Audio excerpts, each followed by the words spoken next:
下録が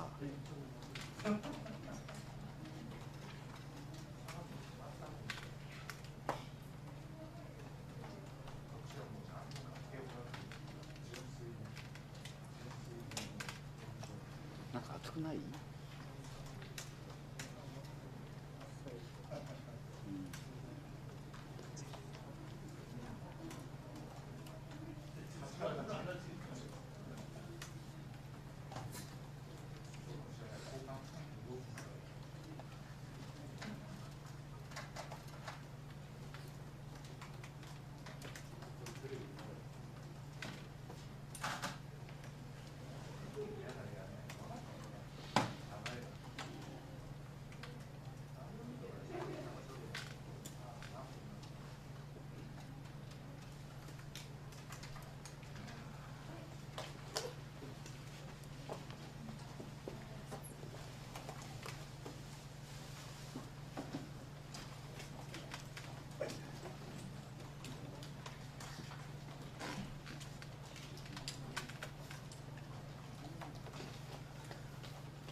方、はい。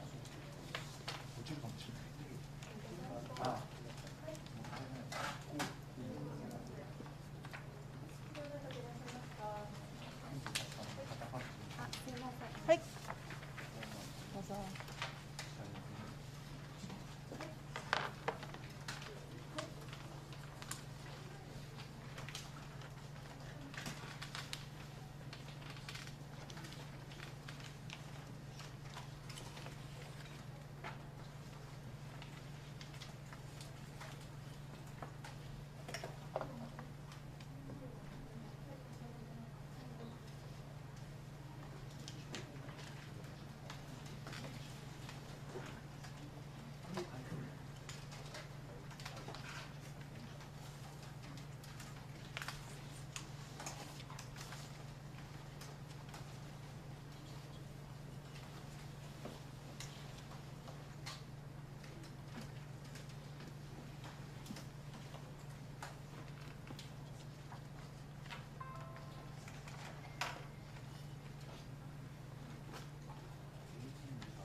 いただけると分かりやすいかもしれないですね。必要な方、手を挙げてあげてください。お願いしま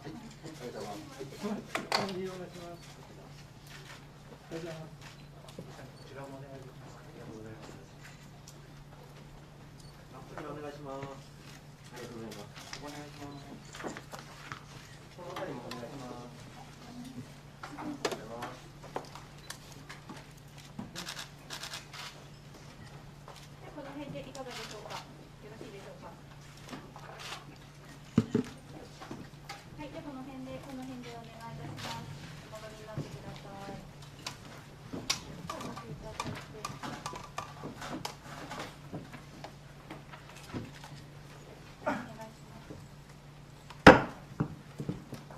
Good afternoon. My name is Thomas Ash. I'm a documentary filmmaker and a member of the FCCJ.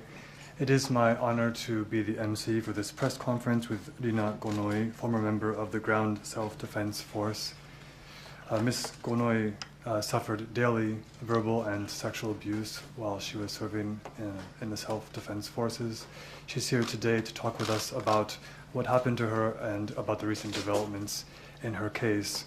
She made headlines this summer when she published details of what happened to her under her own name.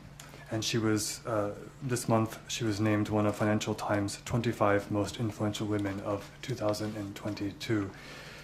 It is my honor now to introduce to you Ms. Rina Gonoi. はい、皆様こんにちは。私今日の司会のトーマス・アッシュと申します。ドキュメンタリー映像作家で FCCJ の会員であります。で今日は五ノ井里奈さん、元陸上自衛官の五ノ井里奈さんをお迎えしております。大変名誉に思います。五ノ井さんは、陸上自衛隊員であったときに日常的に身体的なハラスメントあるいは暴言などを受けられました。そして今日はそのこと、ご経験について、そしてその後どうなったかについてお話をしていただきます。この夏、実名でご自分の経験について告発をされて、非常に注目をされるようになりました。そして今年、先月、ファイナンシャル・タイムズマガジンの2022年最も重要な女性の一人に選ばれました。で今日は五ノ井さんの方からご自分の経験、そしてその後の状況についてお話をしていただきます。よろしくお願いいたします。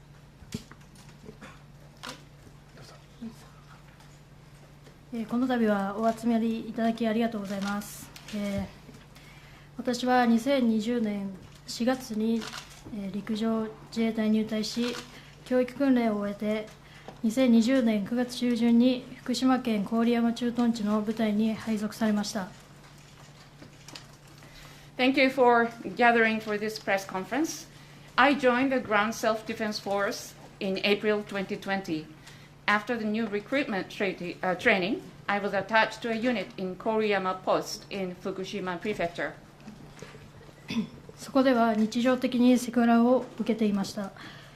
例えば胸のサイズなどの性的な発言や、廊下にいる時に後ろから急に抱きつくなどの性的な身体接触がありました。And there, I was sexually harassed on a daily basis. For example, there were sexual comments about the size of my breasts, as well as sexual physical contact, such as sudden hugs from behind while in the hallway. 時には柔道の技をかけるように接触して、腰を振られる行為が日常的にありました。At times, the harasser would contact me as if to pull a judo move on me and shake his hips. そして6月にあった野営訓練では、天幕内で複数の男性隊員から T シャツ越しに胸を触られたり、頬にキスをされたり、下着越しに男性隊員の陰部を触らせられたりしました。Then, during a camp training in June, I was touched on the chest through my T-shirt and kissed on the cheek by several male members in the tent, and I was forced to touch the pubic area of a male member through his underwear. その2ヶ月後の8月、北海道で約1ヶ月間の訓練があり、そこでセクハラを超えた性暴力を受けました。3人の男性隊員から1人ずつ格闘の技をかけられ、ベッドに押し倒され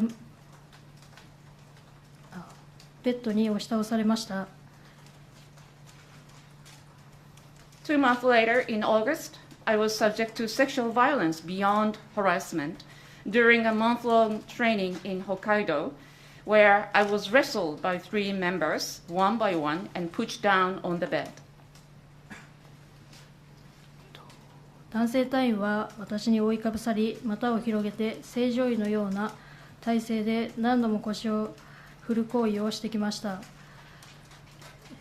同じ部屋にいた十数名の男性隊員が見ている中でその行為が行われました。上司2名はその行為を見て笑っていました。They threw their bodies on me, spread my legs, and repeatedly shook their hips as if in a normal position. This was done while more than a dozen men in the same room were watching.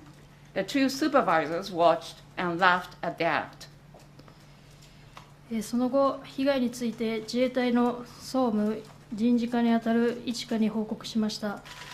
しかし、十数名の男性隊員がその場で見ていたのにもかかわらず、誰からも証言を得ることができませんでした。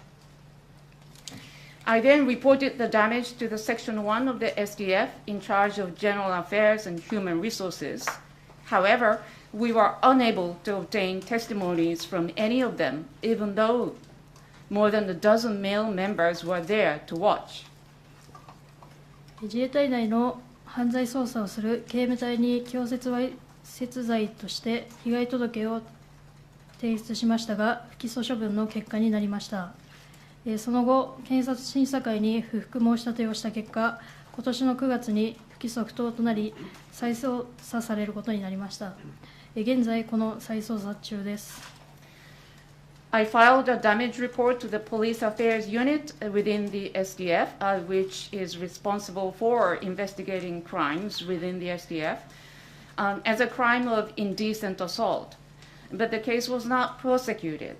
So subsequently, as a result of an appeal to the Committee for Inquest of Prosecution, the decision not to prosecute was found unjustifiable in September this year. So the case is currently under reinvestigation. 一方、防衛省と自衛隊は9月29日に被害の事実関係を認め謝罪しました。10月17日、加害行為をした男性隊員4名からも直接謝罪を受けました。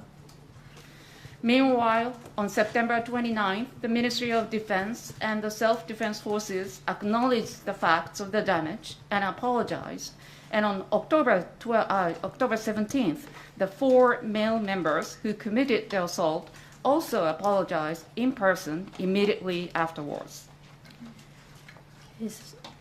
そして先週の12月15日、私に対する加害事実を認めた男性隊員5名が懲戒免職を受けました。他、適切に対応しなかった上司3名と性的な発言をした男性1名も処分を受けました。And last week on December 15th, 5 of the male members who admitted to assaulting me received a disciplinary discharge. In addition, 3 supervisors who did not respond appropriately and 1 male member who made sexually explicit comments were also disciplined. この結果に対する思いとしては、私が実名顔出しをしてメディアに告発して、世間が注目しなければ、組織は懲戒免職という重い処分を下す以前に事実が隠蔽されたまま、男性隊員たちは平然と別の女性隊員に対して同じ行為を繰り返していたと思います。実際に私の耳に入ってきている情報もあります。And my feelings about this outcome are that if I had not come forward to the media with my name and face, and if the public had not taken notice, the organization would not have taken serious disciplinary action against them, and the male members would have continued to repeat the same behavior toward other female members, with the facts covered up. In fact, I have information about such acts that has come to my attention. 私が所属していた部隊では、セクハラ行為がまるでコミュニケーションの一部のように感覚が麻痺していたので、今回の処分は真っ当だと思います。ただし、その場で目撃していた複数の男性隊員たちには処分は何もありません。そこは、甘い部分があるのではないかと思いました。In the unit to which I belong, sexual harassment was so prevalent as if it were part of communications, resulting in the loss of sensitivity to it, that I think the punishment is justified.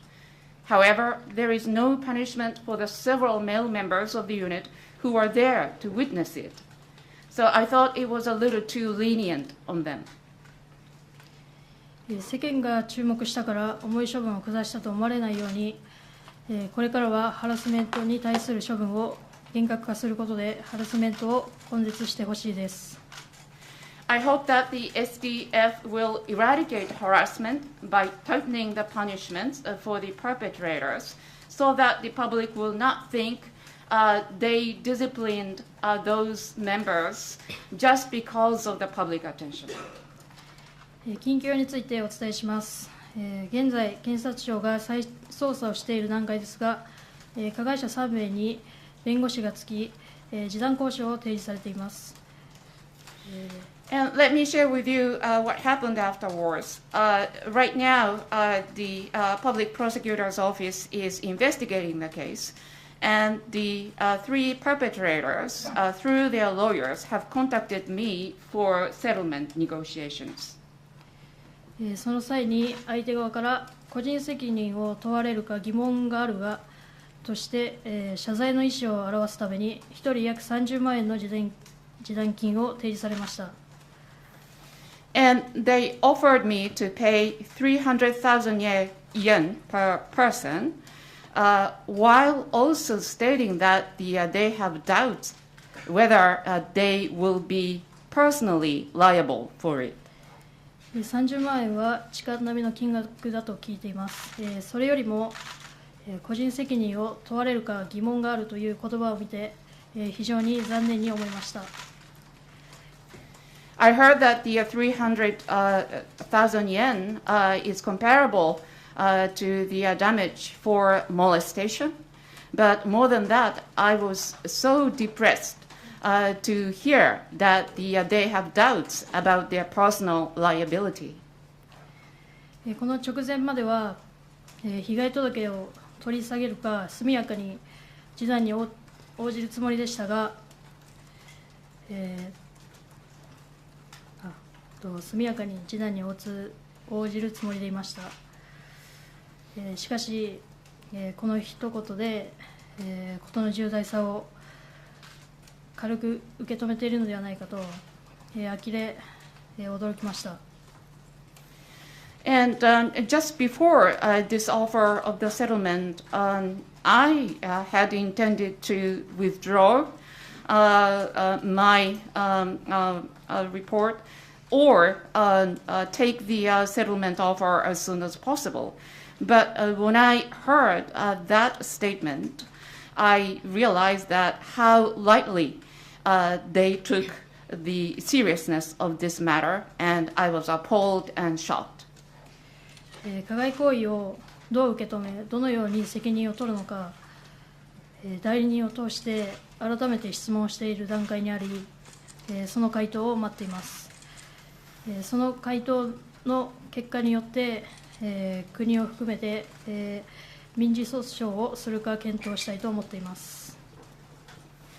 And I have asked questions to the perpetrators through their lawyers on what they think of the perpetrations that they are responsible for. And we are right now waiting for their answers. And depending on their response, I may think of filing a civil lawsuit against them, and also including the state. 私は2011年3月11日に発生した東日本大震災の被災者です。津波で何もかも流されて、大切なものをたくさん失いました。避難所で悲しみに暮れているとき、自衛隊の方々が被災地支援に来てくれました。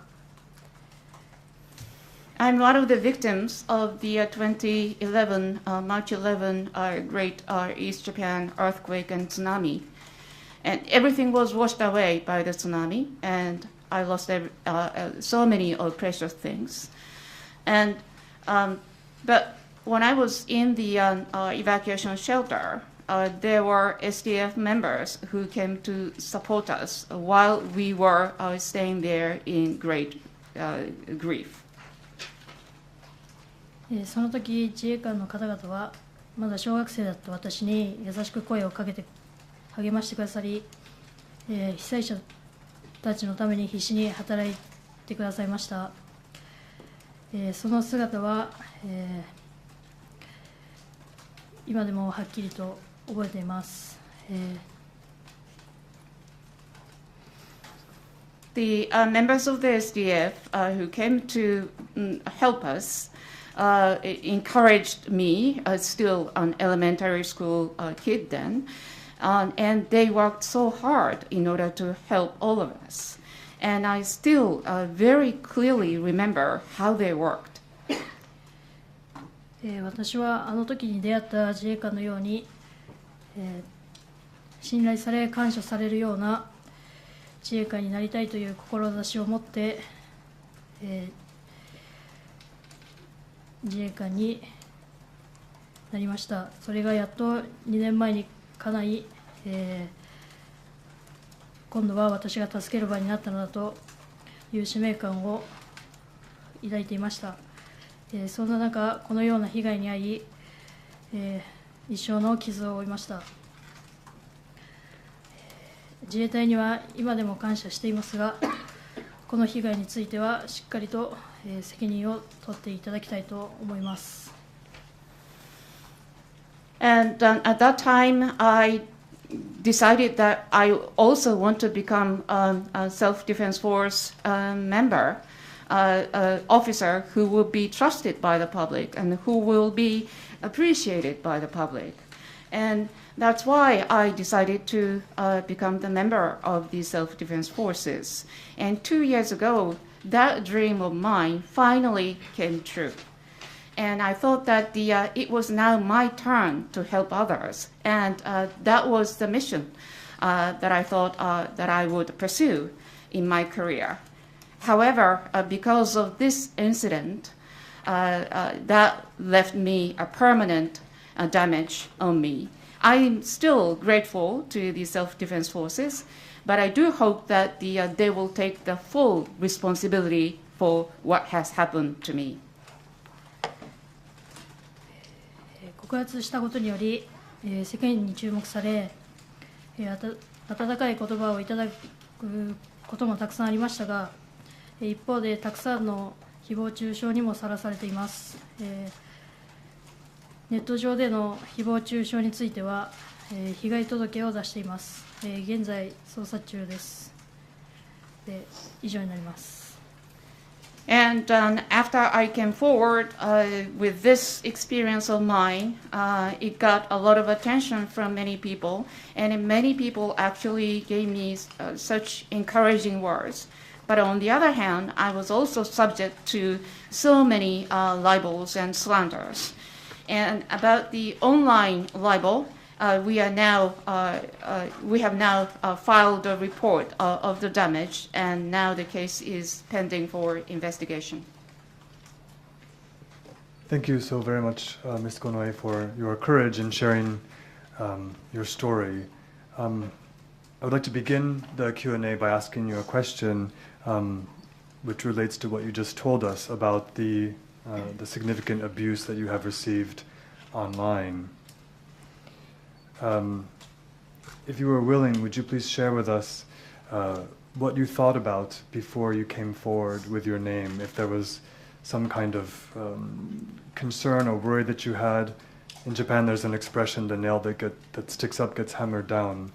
And so I'm wondering what you were thinking about before you decided to come forward. 大変ご自分の経験について、勇気あるお話をいただきましてありがとうございます。これから質疑応答に入っていきますけれども、まず私から質問をさせていただきます。今、ネット上でのさまざまなその誹謗中傷についてお話をされました。実名で告発しようというふうに決心される前に、何かご不安、ご懸念などはなかったんでしょうか。日本では出る杭は打たれるということわざがありますけれども、告発される前はどのようにお考えだったんでしょうか。お聞かせください。はい、告発するにあたって、不安とかそういう要素は一切、あの頃はありませんでした。もう無我夢中で、事実をどう、伝えていくのかと、加害者からどう謝罪をしてもらえるのか、それだけを考えて、過ごしていました。Before I came forward publicly, I actually did not have any such anxiety or apprehension at all, at least at that time. And I was so overwhelmed about how then I'm going to tell my story so that it will be understood by the people, and how I would get apologies from the perpetrators. That was all what I was thinking at that time.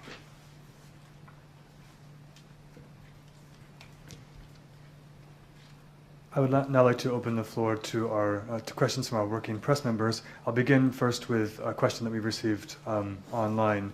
This is from Sakura Murakami from Reuters. The Japanese government has said in its most recent defense strategy documents that it wants to recruit more women into the self-defense force as a way to counter the declining number of SDF members. Given your experience at the SDF, do you think that women will want to join the SDF, and why do you think so? まず質疑応答に入る前に事前にいただいている質問から、取り上げたいと思います。まず、ロイターの村上さくら様からのご質問なんですが、日本政府は最近発表された、防衛戦略の文書の中で、現在自衛隊員の数が全体的に減少していることに対する対応策として女性隊員をもっと増やしたいというふうに述べていますが、五ノ井さんご自身の自衛隊での経験をもとにして女性たちが自衛隊に参加したい、加わりたいというふうに考えると思われますか。またそのお答えの理由も教えてください。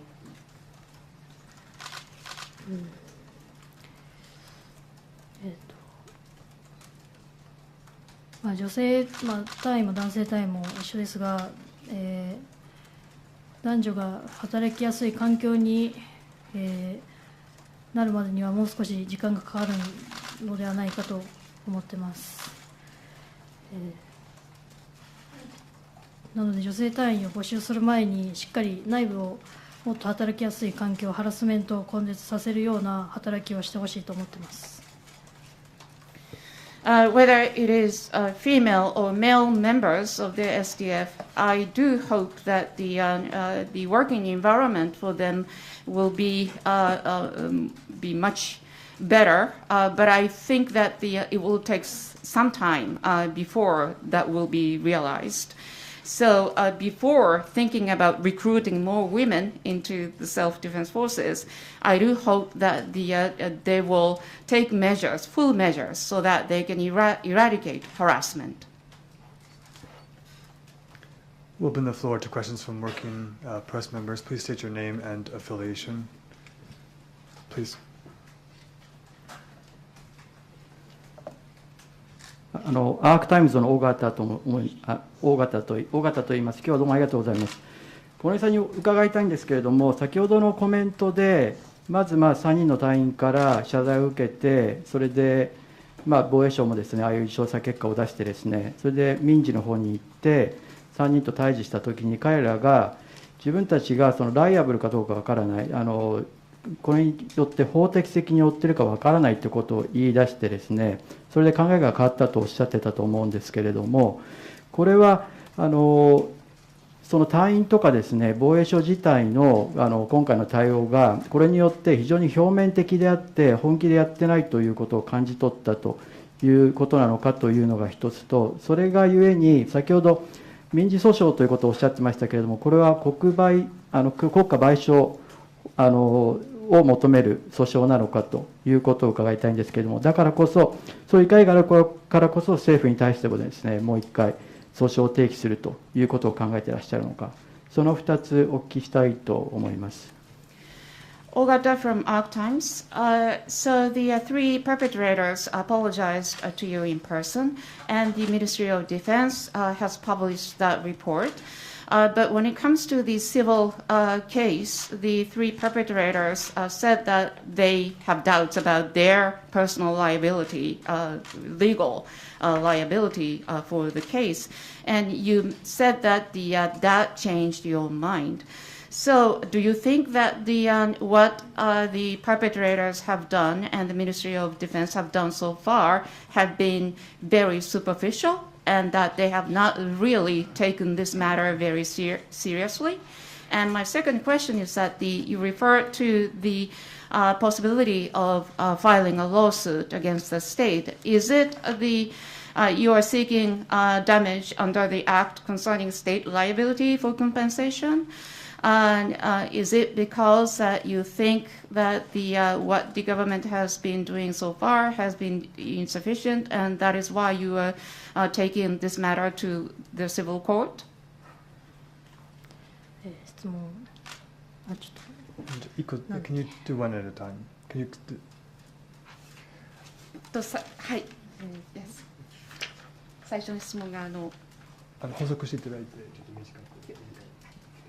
最初の質問は3人の隊員とそれから防衛省のこれまでの対応が表面的であって本気に受け止めていないというふうに思われますか？最初の質問は、表面的か表面、どうですか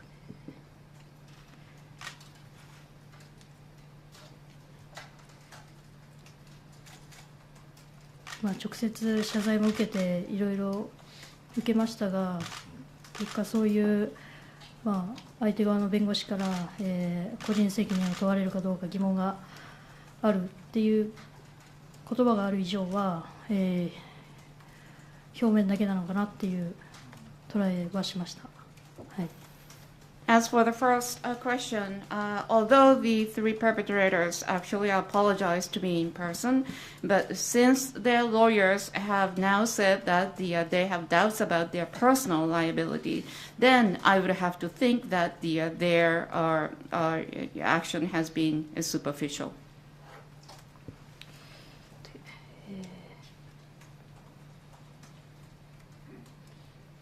2番目が国外訴訟なんですか？そうですね。As for the second question, yes, it is the lawsuit under the Act concerning state liability. Can you use the microphone? その国外訴訟にするのは、やっぱりその3人からですね、裁判になったらそういう表面的な対応が出てきて、それをもって、やっぱり国やその3人の人たちがやったことは、表面的だからやっぱり裁判できちんともう一回叩かなきゃいけないと思ったということですか。Because you think that since the three perpetrators and the attitudes of the state have been so superficial, that is why do you think that you need to bring this case to the court again for the liability of the state? Is that the reason why? その本当に金額よりもそういう一言でちょっと許し難い部分がありまして、まだその決まったわけじゃないんですけど、今は相手側の弁護士が、どう回答してくるかっていう、それによって、訴訟するかしないか、今後決まっていくと思います。It's not about money. But what they have said is so unacceptable to me. Of course, I have not decided yet whether I'm going to file a lawsuit. However, depending on the answer from their lawyers, I may. More questions from the floor? Jibo-san?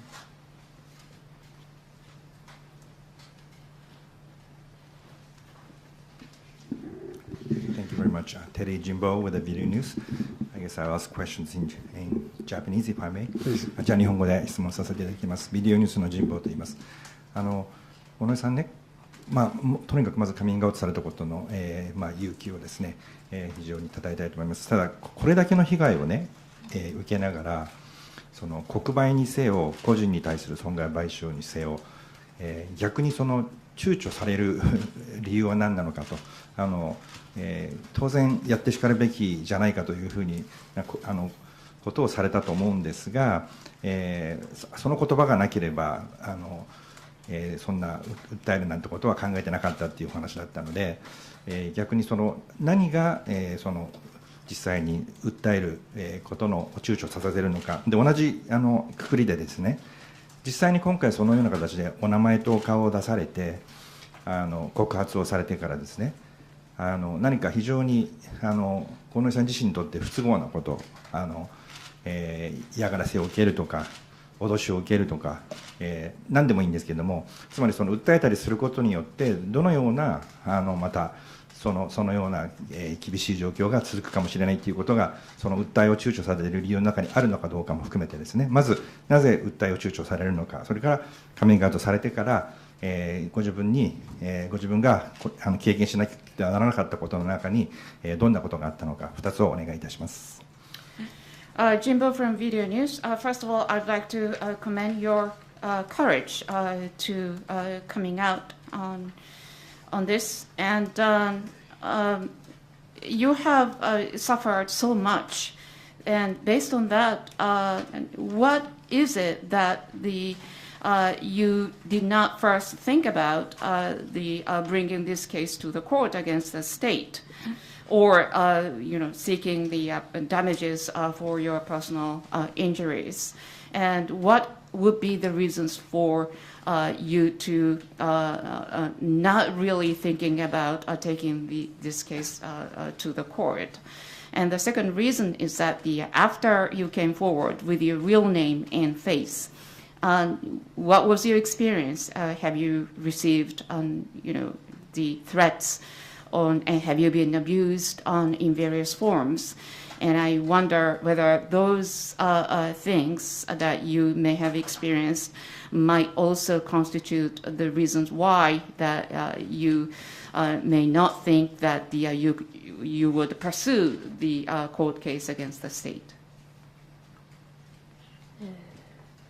その訴えについて躊躇するっていうことに関しては、最初加害者の方から直接謝罪を受けて、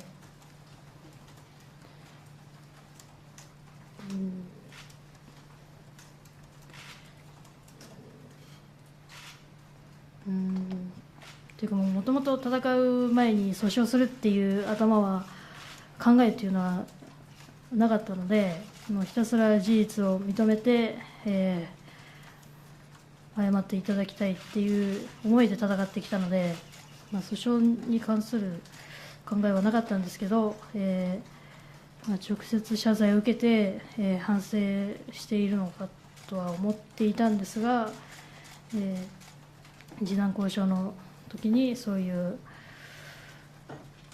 反省していないような、言葉が書いてあったので、ここは、しっかりと責任を取っていただきたいなと思ってます。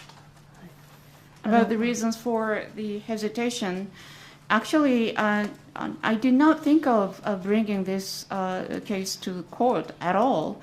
All I was thinking about was that I would like the facts of my experience to be recognized and also get the apologies from the perpetrators. So I was not thinking of filing a lawsuit. However, after I was offered the apologies in person, but when it comes to the settlement negotiations, it seemed that they did not actually fully think that they were responsible, and I didn't see any feelings of remorse from their words.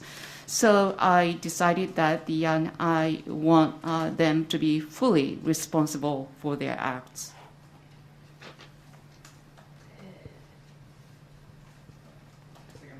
Yeah. もう一点だけ実際にカミングアウトしてからですね、どのようななんか嫌な思いをされることとか、があれば教えてください。And after you came out, what was your experience? Have you been harassed and intimidated?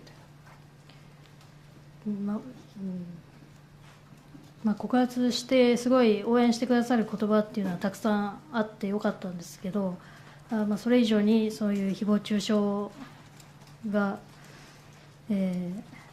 予想していた以上に結構あるので、そこら辺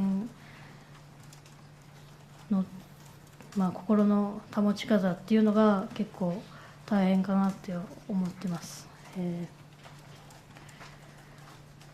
うですね。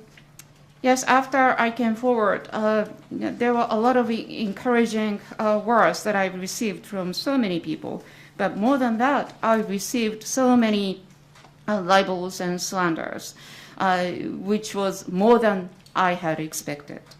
And so in such a situation, it has been a little bit difficult for me to mentally be healthy, to keep my mental state healthy.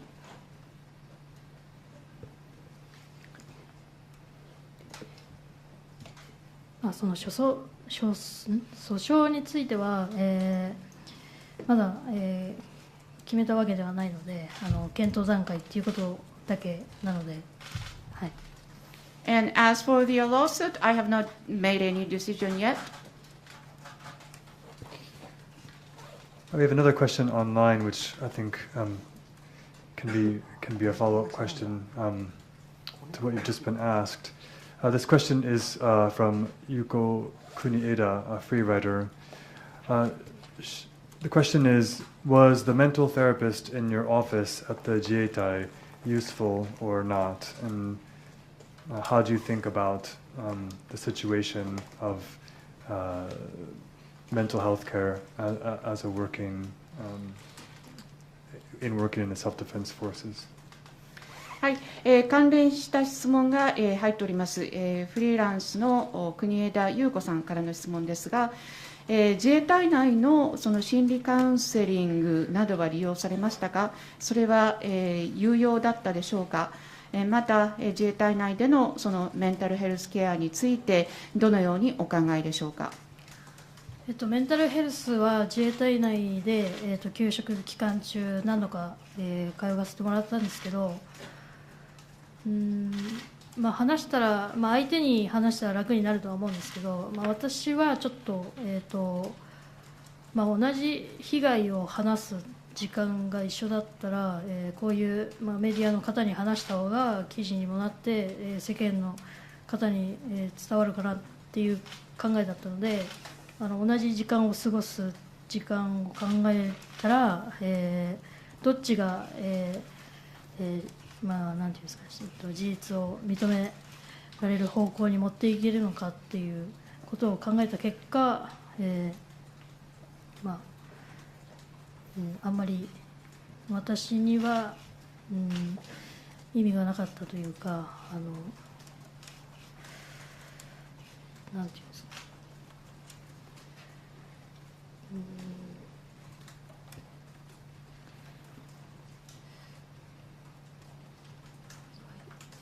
そうですね。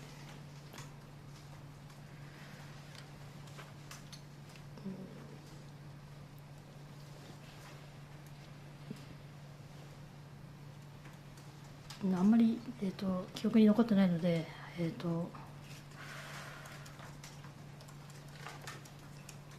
私としてはそんなにカウンセラーの方に聞いてもらって楽になったってわけではないですね。Yes. Yes, I did use the mental health counseling service of the self-defense forces while I was on a leave. But I thought that if I spend the same amount of time, I would rather talk to the media than talking to a therapist. Because that would be more useful for the facts to be more widely recognized and understood by the general public. So I decided to rather talk to the media.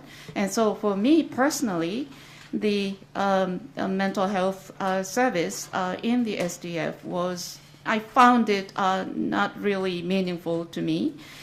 Actually, I don't have much memory about it. And so I think that I find it that rather not useful for me personally. ちょっと補足なんですけど、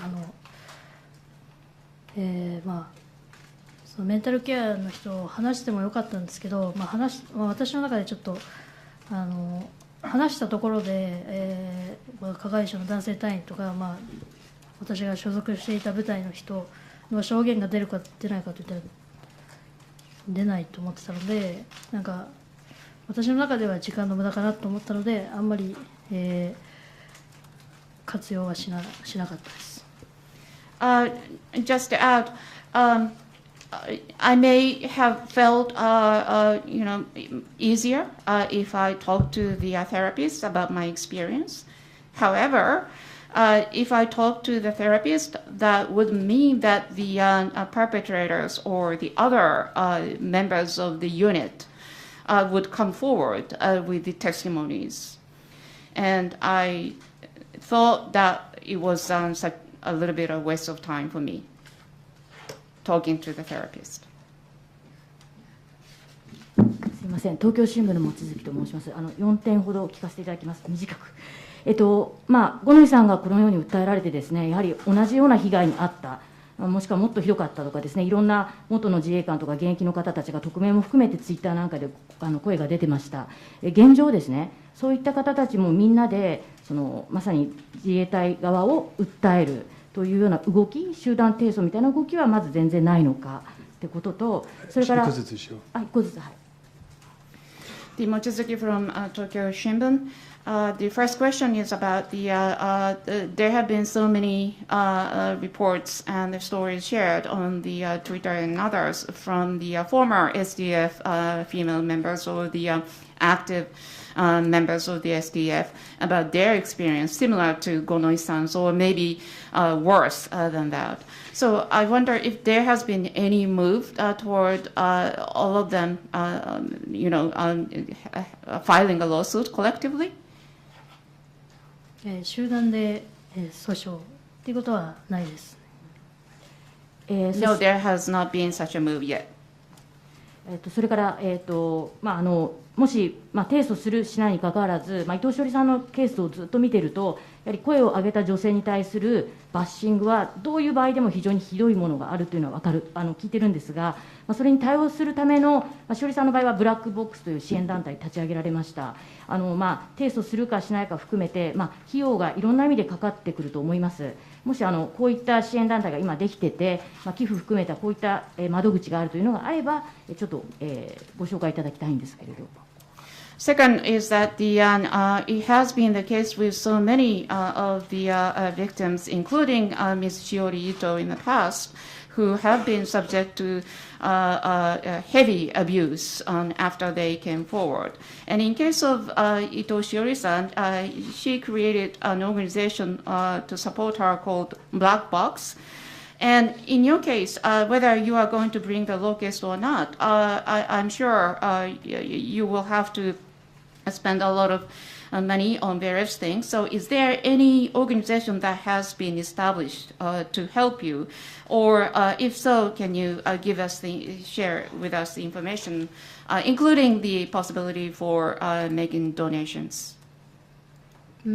そうですね、伊藤詩織さんのようななんていうんですか、支援団体、そこはまだ全然何もないんですけど、まず訴訟するかも今検討中で、本当に相手側の、弁護士からの回答書待ちで、判断したいと思ってます。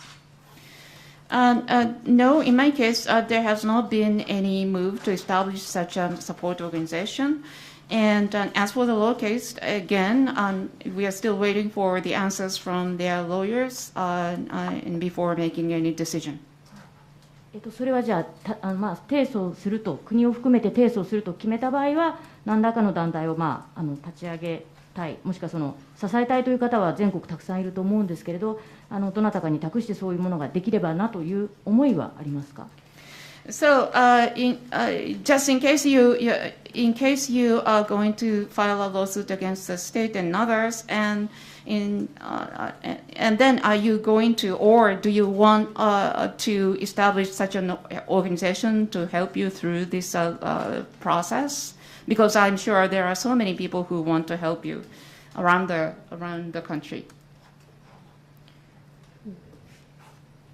ちょっとまだ何も考えてないんですけど、弁護士の方とちょっと相談して決めていきたいなと思ってます。I have not thought of it at all right now, but I would like to consult my lawyer.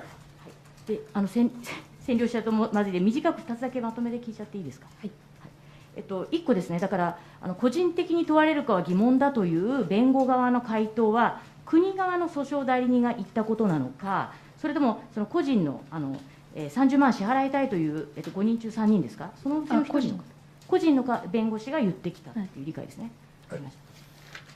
So just to confirm, the lawyers who said that the perpetrators have doubts about their personal liability, and that lawyers represent the perpetrators or the state, and the answer is they represent the perpetrators, individual, not the state. でラスト1です。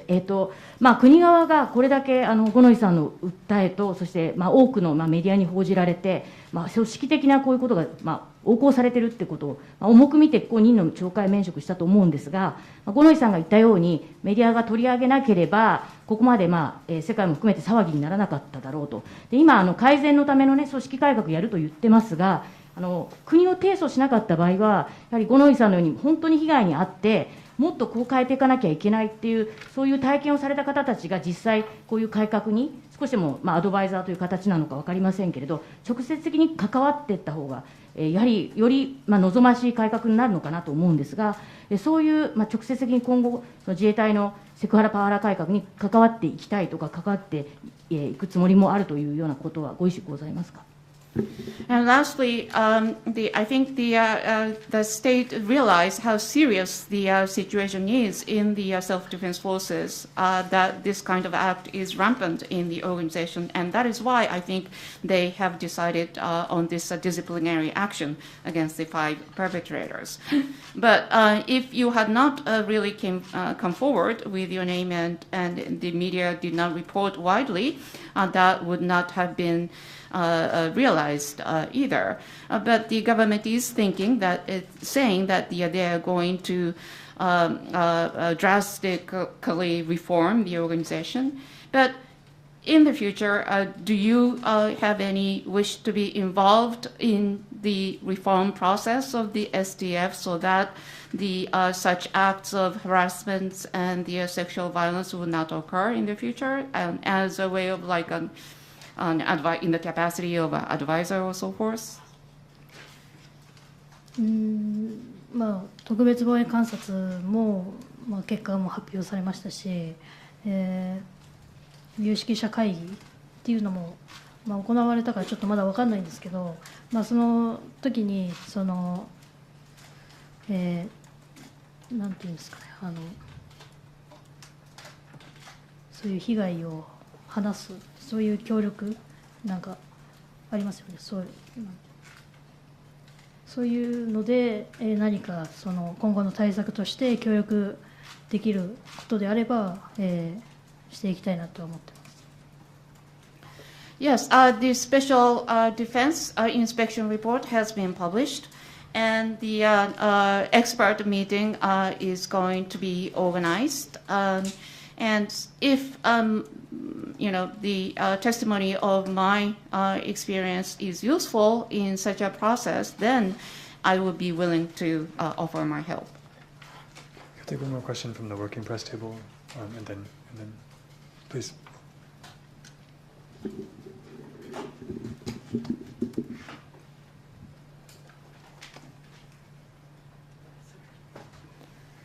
I'm Mariam Gucci with the Associated Press.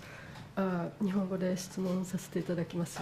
今日は辛い体験も含めていろいろお話しくださって本当にありがとうございました。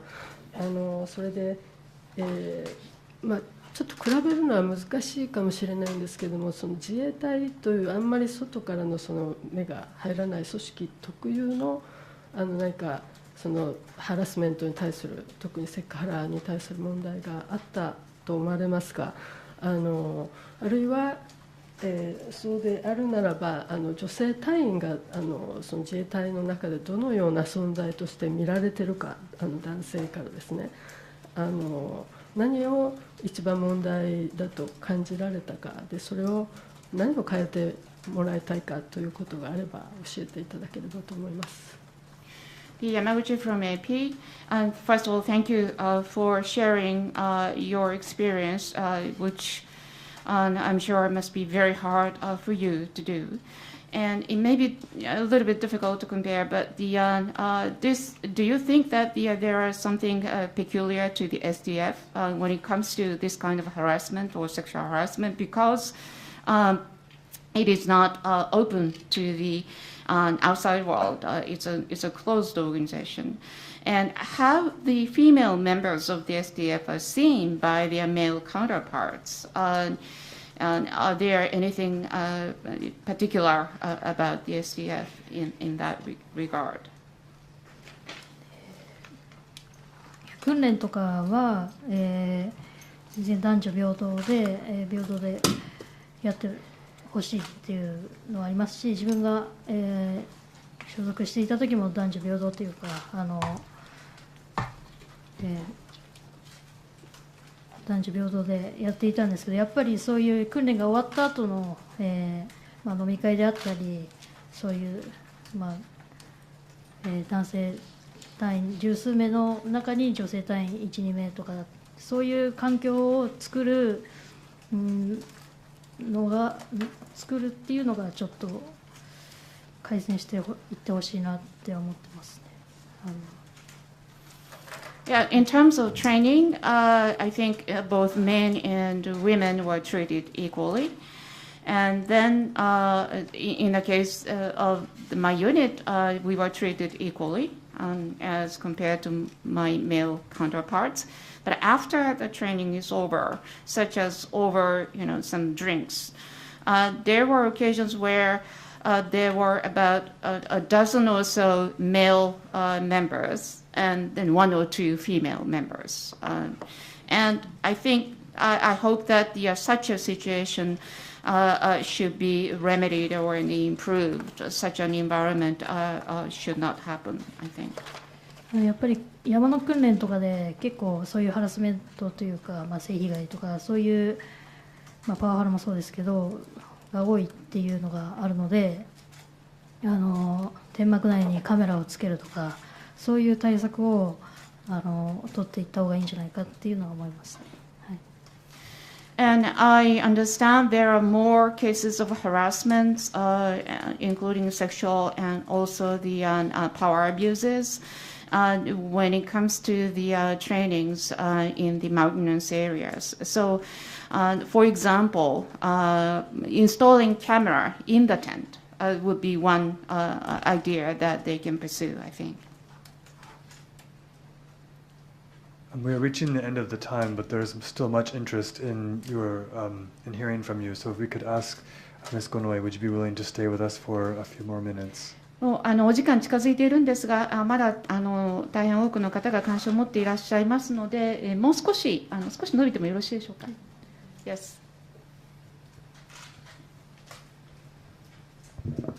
日系アジアの今橋と申します。本日は勇気あるお話をありがとうございました。最初の質問にもあった国家安全保障戦略の中で、国はハラスメントを一切許容しない組織環境を整備すると示しました。この表明を五ノ井さんはどう受け止めになられましたか。また自衛隊が心理的安全性の高い職場になるためにはどういうことが必要だと思われますか。お願いいたします。This is from Nikkei Asia. In the government's new defense strategy, it has a line saying it will not tolerate harassment in any form. And what do you think of this? And what more do you think the SDF needs to do to convince young to create such a safe environment to work in the self-defense forces?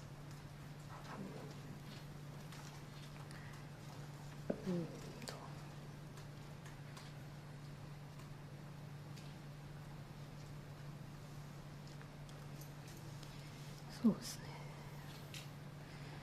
ね。今回のように告発っていうことがないようにちょっと答えになってるか分かんないんですけど、本当に一人一人の隊員をしっかり守ってほしいなって思います。はい、すみません。I hope that I hope to see no more cases like mine where the members have to come forward and prosecute the harassment cases. And I hope that the self-defense forces will protect each one of the members in the future.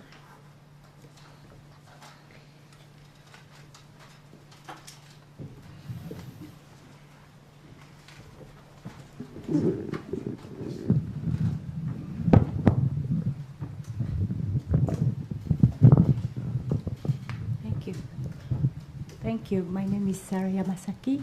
I'm an editor of accessibleworld.net, an internet news for disabled people.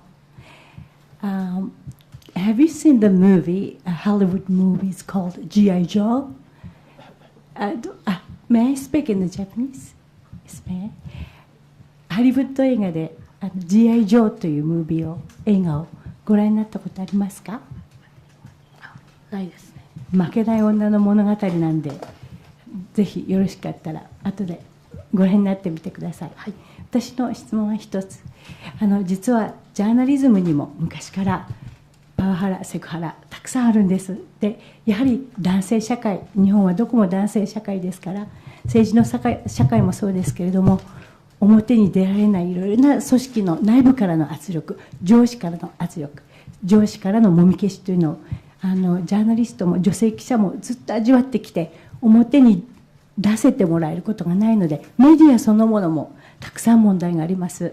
そんな中でですね、あなたが勇気を振るってこうして出てきてくださったことで、あらゆる職場、例えば男性社会であってもたくさんの LGBT いろいろな方たちの多様性を認めないところが日本は遅れている部分もあると思うんですね。で、戦時中も軍隊というのは内部のいじめ、外からの敵だけではなくて内部のいじめがものすごくひどかった。それが今も日本ではあらゆる分野で残っていると思いますが、そういうものに対してどうやったら日本社会が克服できるのか、どうやったら表に出られない口封じされた女性があなたのように勇気を持ってこうして具体的に声を上げられて社会を変えられるのか、個人的な意見、今のところその思っていらっしゃることをね、お聞かせください。Thank you so much.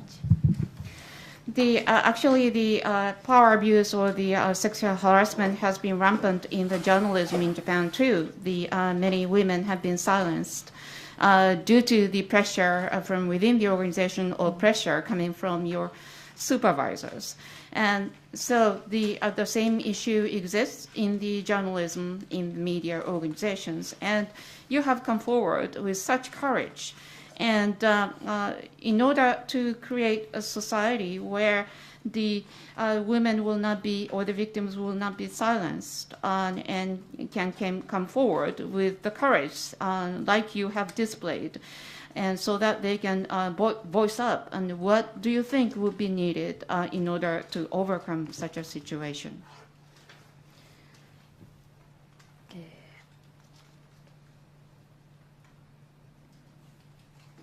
日本がいろいろな面で遅れてるっていうのは、私も感じてますけど、声を上げるっていうのが全てがいいわけではないっていうのも分かってほしいんですけど、声を上げなくてもいい、環境になってほしいなっていうのが一番に思ってますね。声を上げなくてもしっかり自衛隊内もそうですけど、一般社会においても、今いろんな告発されている方、すごい勇気を持って声を出しているっていうのはすごい感じてはいるんですけど、声を上げられない人っていうのが世の中にはたくさんいるっていうのが現実なので、そこを上げなくても解決されるように、今後世の中がもっといい方向に動いてほしいなっていうのは思っていますね。I agree that Japan has been lagging behind in various aspects in society, but I think that raising, voicing up does not bring you good things alone. And so I think it's important that we create an environment where people do not intentionally have to voice their complaints, whether within the SDF or in the general public. Many people have come forward and courageously denounced the acts and the victimization they had to suffer. But there are so many people who cannot really come forward with such voice.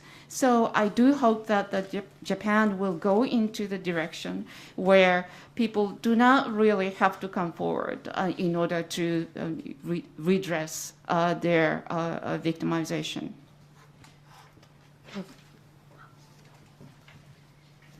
Please keep the question short and maybe limit to one. TBS テレビニュース23の中島と申します。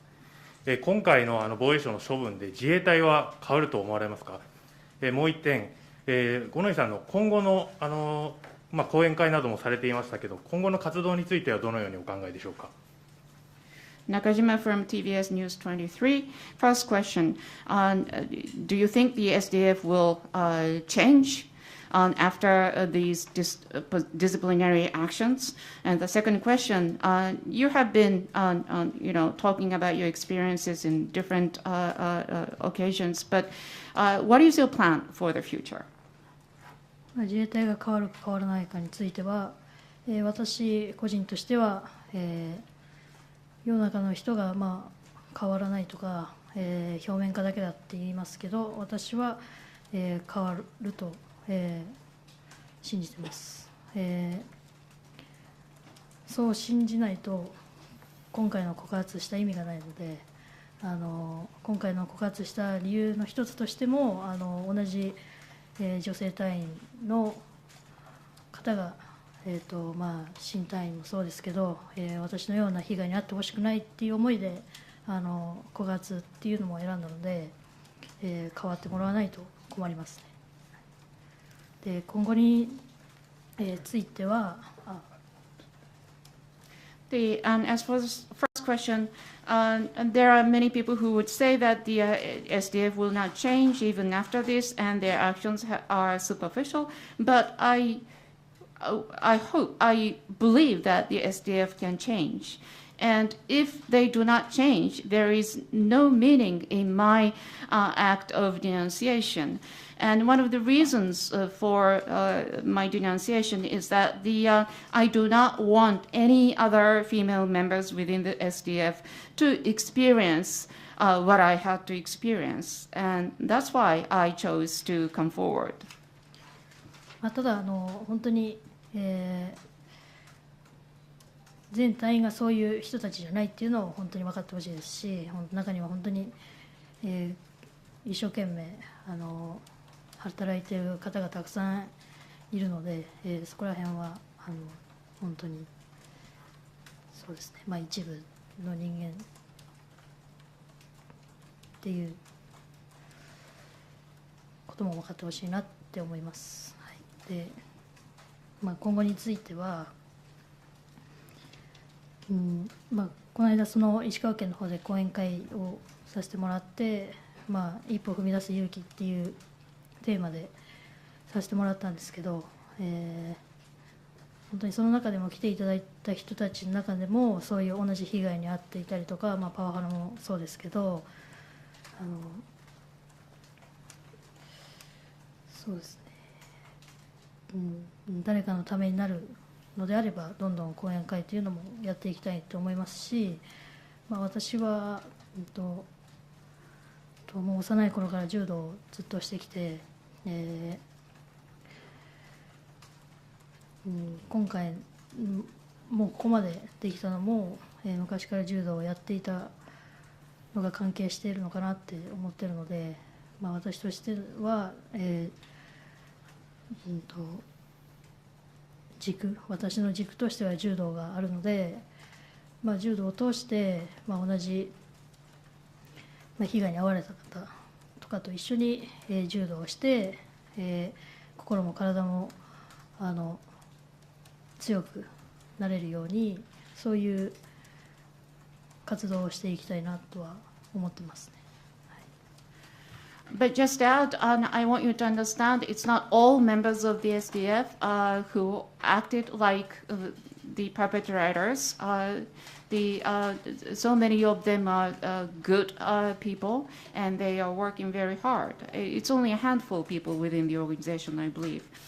And going forward, yes, I did one of the talks in Ishikawa Ken Prefecture the other day, titled "The Courage to Take a Step Forward," and there were participants in that lecture who had experienced a similar harassment, including the power abuses. And so I think that if my talk would be useful in some way to other people, then I would like to continue such activities. And since childhood, I have been doing judo. And I think it's thanks to judo that I have been able to withstand various pressures ever since I came forward with this case. And so the judo is the mainstay in my life. So I wish to contribute something to the world through judo. And I would like to work with people who have experienced the same kind of damage to make their minds and the bodies stronger through judo. And that's something that I would like to pursue in the future. How many more questions are there? Just a couple. Okay.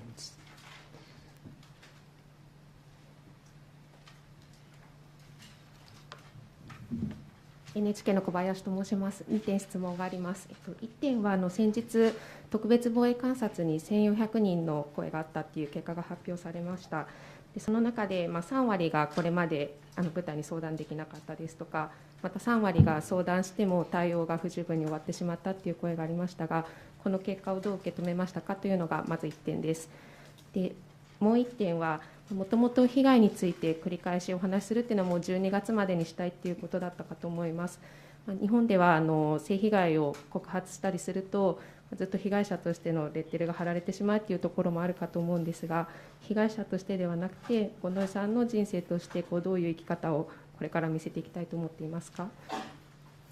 Kobayashi from NHK. My first question is about this report of this special defense inspection, under which 1,400 responses were submitted, and 30% of them said they did not consult anyone within the organization about their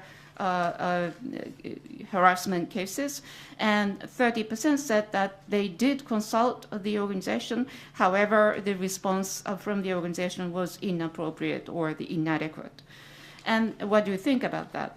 And the second question is that you once said that you will continue to talk about your experience repeatedly, but only until December.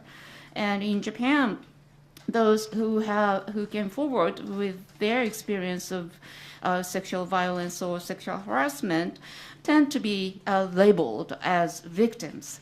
But going forward, what is your plan to live your life not as a victim, but how? 特別防衛監察がその被害の申告が1414件あったっていうのを見て、率直に私が思ったのは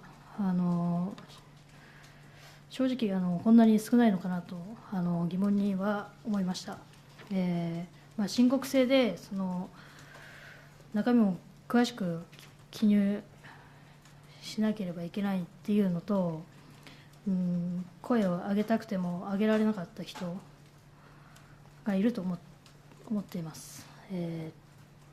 その私のもとにもそういう、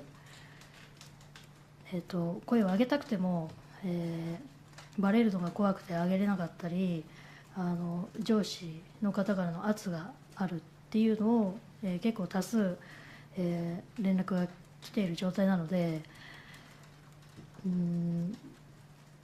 そうですね、もうちょっとその申告制の方針というか方法をもうちょっと声を上げやすいように変えてほしいなっていうのは思いますし、そのただ件数を把握するだけではなくて、被害者がその退職に追い込まれることがないように、具体的な解決策っていうのをしてほしいなって思ってますね。一応その私の事件の件は処分が下りた時点で、公務災害っていうのは認定はされました。で、はい。And I frankly wondered if the number, which is 1,414 cases, was this small. I think there are people who wanted to raise their voices but could not because of the reporting system itself, and that the need to fill in detailed information. And I have received many comments from some victims. There are people who are unafraid of being found out, or who cannot speak up due to the pressure coming from their bosses. And so I do hope that the system itself it will be changed so that it would be easier for the people to report their experiences. And I would like the SBF to not only take a look at the number of cases, but also take steps with concrete solutions so that victims are not forced to resign from their job. And in my case was recognized as an injury in the line of duty. when disciplinary action was taken against the perpetrators. でその被害者としてではなくその五ノ井里奈として生きていくっていう中で、まだ戦いは続きますがこれはこれで、しっかりと自分の人生は自分の人生で歩んでいくつもりです。そうですね、先ほどもお伝えした通りその柔道を通して、何か世間に貢献できるようなことをしていきたいと思いますし、同じ、悩んでる人とか苦しい人が柔道を通して、心も体も強くなったりとかそういうのを一緒に携わっていけたらなと思いますし、あとは、人を笑わせることが好きなので、どんどん自分らしく楽しく生きていきたいなと思っています。As for the second question on how I will live my life, not as a victim, well, the struggle continues, but it is my life. And so I want to stay positive and strong. And as I said, judo is my mainstay. So through judo, I want to contribute to society. So I want to make the bodies and the minds of those people who have suffered like me stronger. And I also like to make people laugh. So I will live my life cheerfully too. I think this is a good place to stop. We understand from Gonoe-san's team that she has some other appointments this afternoon, and so we are going to end the press conference here. But please do come forward with your business card if you have further questions, and her team will try to arrange a time for you to speak with her. As is our tradition here, we would like to offer you a one-year honorary membership to the FCCJ. お時間もありますので、この辺りにしたいと思います。どうぞ他の方々名刺を置いていってくださればと思います。で、ここでお礼の感謝の意味を込めまして、1年間の外国特派員協会の名誉会員証を五ノ井さんに授与したいと思います。Thank you very much for joining us today. 今日はありがとうございました。ありがとうございました。